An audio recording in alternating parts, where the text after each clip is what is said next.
ഡൽഹിയിൽ മുഖ്യമന്ത്രിയെ നിശ്ചയിക്കാനുള്ള ചർച്ചകൾ ബി.ജെ.പി. തുടരുന്നു. തിരഞ്ഞെടുപ്പിൽ വിജയിച്ച നിയുക്ത എം.എൽ.എ. തന്നെ മുഖ്യമന്ത്രിയായി എത്തണം എന്നാണ് സംസ്ഥാന നേതൃത്വത്തിന്റെ ആഗ്രഹം. എം.എൽ.എമാരുടെ അഭിപ്രായം പരിഗണിച്ചാവും തീരുമാനമെന്ന് ബി.ജെ.പി. വൃത്തങ്ങൾ വ്യക്തമാക്കുന്നുണ്ട്. പ്രധാനമന്ത്രി നരേന്ദ്രമോദി ഇന്ന് ഫ്രാൻസ് സന്ദർശിക്കും. പ്രധാനമന്ത്രി തിരിച്ചെത്തിയ ശേഷമായിരിക്കും സത്യപ്രതിജ്ഞ ഉണ്ടാവുക. അതേസമയം മണിപ്പൂരിൽ ഭരണം നിലനിർത്താൻ തിരക്കിട്ട നീക്കങ്ങളാണ് ബി.ജെ.പി. നടത്തുന്നത്. അർജുൻ പീതാംബരൻ വിവരങ്ങളുമായി ചേരുന്നുണ്ട്. അർജുൻ, ആരായിരിക്കും മുഖ്യമന്ത്രി എന്നത് സംബന്ധിച്ച ചർച്ചകളൊക്കെ നീക്കങ്ങളൊക്കെ നടക്കുന്നുണ്ട് ഡൽഹിയിലെന്നറിയാം. വിശദാംശങ്ങൾ എന്താണ്, ആർക്കാണ് സാധ്യത?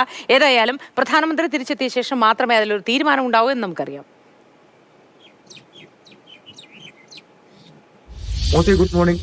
പ്രഖ്യാപനവും തീരുമാനവും സത്യപ്രതിജ്ഞയും എല്ലാം തന്നെ പ്രധാനമന്ത്രി അമേരിക്കയിൽ നിന്നുമടക്കം തിരിച്ചു വന്നതിന് ശേഷം മാത്രം, അതായത് ഫെബ്രുവരി 15-ാം തീയതിക്ക് ശേഷം മാത്രമേ ഉണ്ടാവുകയുള്ളൂ. പക്ഷേ അതിനു മുൻപ് തന്നെ ഒരു പേരിലേക്ക് ഈ സംസ്ഥാന ഘടകവും അതുപോലെ തന്നെ കേന്ദ്ര നേതൃത്വവും എത്താനുള്ള സാധ്യതയാണ് നിലവിലുള്ളത്.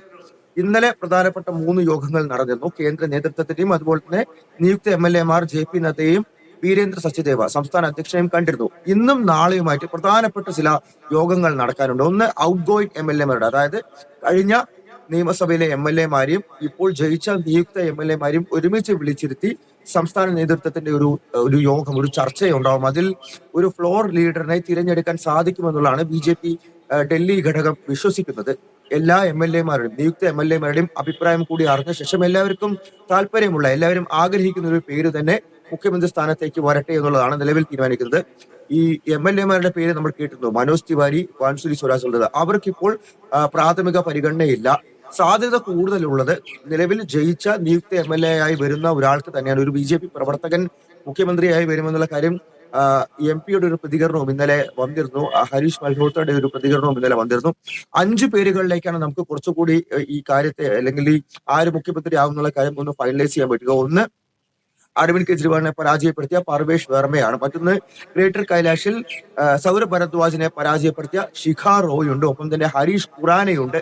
അതുപോലെ തന്നെ വിജയേന്ദ്ര ഗുപ്ത. ഈ ഹരീഷ് ഖുറാനയും വിജയേന്ദ്ര ഗുപ്തയും ഏറെ നാളെ തന്നെ ബി.ജെ.പിക്ക് വേണ്ടി പ്രവർത്തിക്കുന്നവരാണ്. ബി.ജെ.പി. എം.എൽ.എമാരായിരുന്നു. ഇപ്പോഴും വലിയ ഭൂരിപക്ഷത്തോടുകൂടി രോഹിണി മണ്ഡലത്തിലെല്ലാം തന്നെ വിജയിച്ച ഒരാളാണ് വിജയേന്ദ്ര ഗുപ്ത.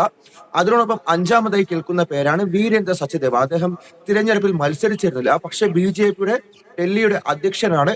ഒപ്പം തന്നെ ഈ വിജയത്തിന്, ഈ മത്സരത്തിനും പോരാട്ടത്തിനും വിജയത്തിനും എല്ലാം തന്നെ നരേന്ദ്രമോദിക്കൊപ്പം ഡൽഹി ഘടകത്തെ ഒത്തുവയ്ക്ക് കൊണ്ടുപോയ, വിജയത്തിന് ചുക്കാൻ പിടിച്ച പ്രധാനപ്പെട്ട വ്യക്തികളിൽ ഒന്നാണ്. അങ്ങനെ ഈ 5 പേരുകളിലേക്ക് നമുക്ക് കുറച്ചുകൂടി കാര്യങ്ങൾ ഫൈനലൈസ് ചെയ്യാൻ സാധിക്കും.